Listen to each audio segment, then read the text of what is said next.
Meaning of extern.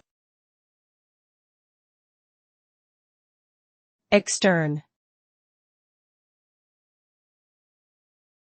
Extern. Extern. Extern.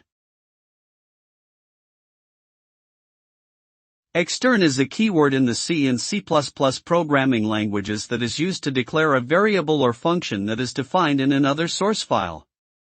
When a variable or function is declared as extern, it tells the compiler that the definition of the variable or function is located elsewhere and should be linked to at the linking stage. This enables multiple source files to share variables and functions, making code more modular and easier to maintain. Overall, extern is a useful tool for managing complex software projects with many source files and dependencies.